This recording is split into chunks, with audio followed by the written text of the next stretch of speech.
Gas, क्या आपने कभी सोचा है कि क्रिकेट के मैदान पर छक्के लगाने वाला हीरो आज पॉलिटिक्स में सबसे बड़े खेल का केंद्र बन चुका है। पाकिस्तान में सब कुछ बदल रहा है, सड़कें आंदोलन से गूंज रही हैं, सरकार और जनता के बीच में जो खिंचाव है वो अपने पीक पर पहुंच चुका है। लेकिन ये सिर्फ एक नेता की कहानी नहीं है, यह है सत्ता, उसके संघर्ष और उसके साजिश का वो खेल जिसने पूरे के पूरे देश को हिला कर रख दिया है। तो चलिए जानते हैं कि इमरान खान की गिरफ्तारी, विरोध प्रदर्शनों और पाकिस्तान की मौजूदा राजनीतिक संकट की पूरी कहानी, वो भी ऐसी बातों के साथ जो शायद आपसे छुपाई गई हैं। देखिए, पाकिस्तान की जो मौजूदा पॉलिटिकल सिचुएशन है, अगर उसकी बात करें तो ये समझना बहुत ज्यादा जरूरी है कि वहाँ के हालात कितने सीरियस हो चुके हैं। इमरान खान जो एक टाइम पर क्रिकेट के हीरो हुआ करते थे, वो अब एक पॉलिटिकल फिगर हैं। उनके जो सपोर्टर्स हैं और सरकार के बीच में तनाव इस कदर बढ़ चुका है कि मामला सीधा सड़कों पर उतर आया है। बात सिर्फ विरोध प्रदर्शनों तक सीमित नहीं रही, बल्कि ये जो टकराव है वो एक वायलेंट क्लैश के रूप में बदल चुका है, मतलब एक हिंसक रूप ले चुका है। इमरान खान का जो अरेस्ट हुआ था और इसके पीछे की जो वजह है, अगर उसके बारे में बात करें तो इमरान खान जो पाकिस्तान के पूर्व प्रधानमंत्री रह चुके हैं,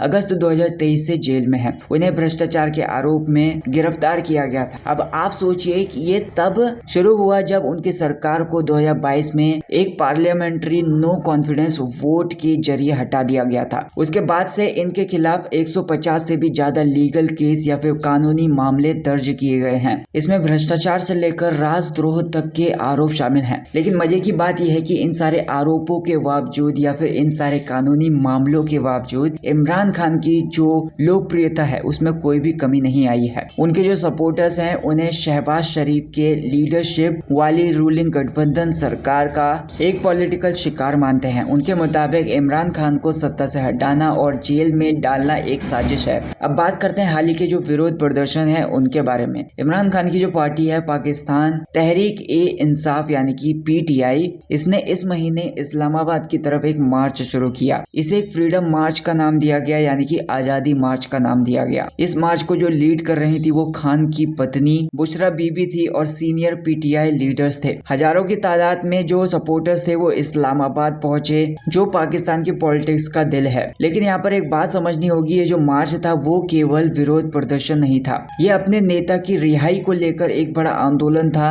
इमरान खान की गिरफ्तारी पर अगर गौर करें तो उन पर लगाया गया जो आरोप था वो उन्होंने और उनकी पत्नी ने एक ट्रस्ट के जरिए रिश्वत के रूप में जमीन ली। इसके अलावा 2022 में राज्य के रहस्यों का खुलासा करने का भी आरोप था, जिसमें उन्हें बरी कर दिया गया था। तो जब प्रोटेस्ट शुरू हुए तो उस टाइम पर स्टार्टिंग में वे शांतिपूर्ण थे, लेकिन धीरे धीरे वो और ज्यादा वायलेंट होते चले गए। मंगलवार की रात तक जो सिचुएशन थी वो बिगड़ गई और ये सीधा लॉ एंड ऑर्डर का मामला बन गया। जो सिक्योरिटी फोर्स थी उन्होंने प्रदर्शनकारियों को रोकने के लिए आंसू गैस का यूज किया और बैरिकेड्स का यूज किया। लेकिन जो प्रदर्शनकारी थे वो चौकियों को तोड़ते हुए इस्लामाबाद के रेड जोन तक पहुंच गए थे। अब रेड जोन क्या है इसके बारे में अगर बोलें तो ये वो इलाका है जहाँ पर गवर्नमेंट बिल्डिंग्स हैं, यानी कि जो सरकारी इमारतें हैं या फिर जो गवर्नमेंट एम्बेसीज हैं। इस देश का जो सबसे सिक्योर पार्ट माना जाता है। वहाँ पर प्रदर्शनकारियों का पहुंचना सरकार के लिए एक सीधा चैलेंज बन गया था। जब प्रदर्शनकारियों ने हद पार कर दी तो सरकार ने एक कड़ा रुख अपनाया। इस्लामाबाद की बिजली की कटौती के बीच जो सिक्योरिटी फोर्स थी उन्होंने एक बड़ा ऑपरेशन शुरू किया। इसमें आंसू गैस का यूज किया गया और सैकड़ों लोगों को गिरफ्तार किया गया। रिपोर्ट्स के मुताबिक इस पूरे ऑपरेशन में 1000 से ज्यादा लोगों को हिरासत में लिया गया, जिसमें बहुत सारे PTI के नेता भी शामिल हैं। लेकिन बात यहीं पर खत्म भी नहीं हो जाती। प्रदर्शनकारियों और सिक्योरिटी फोर्सेस के बीच में जो क्लैश हुआ था उसमें कम से कम 10 लोगों की मौत भी हो गई, जिनमें 4 सिक्योरिटी पर्सनल और 6 प्रोटेस्टर्स थे। 6 प्रदर्शनकारी भी मारे गए। अब PTI ने सरकार की इस कार्रवाई को नरसंहार करार दिया। उनका यह कहना था कि ये एक मिलिट्री डिक्टेटरशिप यानी कि तानाशाही सैन्य शासन की योजना थी। उन्होंने ये भी आरोप लगाया कि प्रदर्शनकारियों पर सीधा गोलियां चलाई गईं। सोशल मीडिया पर बहुत सारी वीडियोस भी वायरल हुई है जिसमें एलिजेडली पुलिस की बर्बरता दिख रही थी। हालांकि सरकार ने इन पूरे के पूरे आरोपों को पूरी तरीके से खारिज कर दिया। सरकार का ये कहना था कि ये सब प्रोपेगेंडा है। उनके मुताबिक प्रोटेस्टर्स ने या फिर जो प्रदर्शनकारी थे उन्होंने पब्लिक प्रॉपर्टी को नुकसान पहुंचाया और सिक्योरिटी पर्सनल पर अटैक किया। प्रधानमंत्री शहबाज शरीफ की सरकार ने सिचुएशन को कंट्रोल करने के लिए बहुत सारे कदम उठाए। इस्लामाबाद की भारी संख्या में सिक्योरिटी फोर्सेस की तैनाती की गई, मोबाइल इंटरनेट सर्विसेज जो होती हैं उसको सस्पेंड कर दिया गया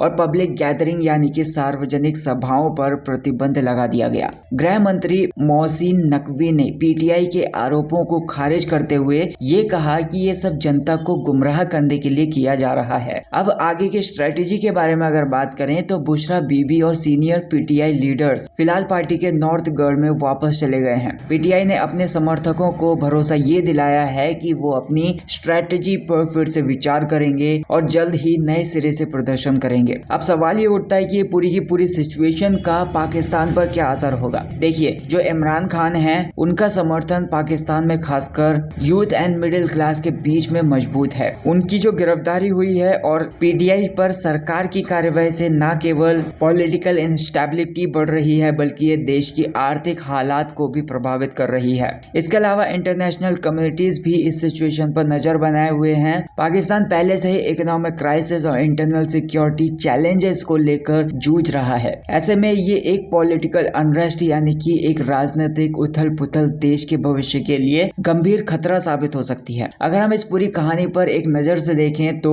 हमारी समझ में ये आता है कि इमरान खान और पीटीआई का ये जो संघर्ष है वो सिर्फ नेता की रिहाई के लिए नहीं है, ये एक बड़ी लड़ाई है जो पाकिस्तान के राजनीति, समाज और प्रशासनिक व्यवस्था की खामियों को उजागर करती है। तो यही है पाकिस्तान की करंट सिचुएशन। सवाल ये है कि क्या इमरान खान और उनकी पार्टी इस संकट से उबर पाएंगे या फिर ये जो संघर्ष है वो देश को और ज्यादा गहरे संकट में धकेल देगा। आपका जो कुछ भी मानना है इस चीज को लेकर मुझे कमेंट सेक्शन में जरूर बताइए। अगर आपको वीडियो पसंद आई तो वीडियो को लाइक कर देना, चैनल को सब्सक्राइब कर देना। Thank you so much for watching this video.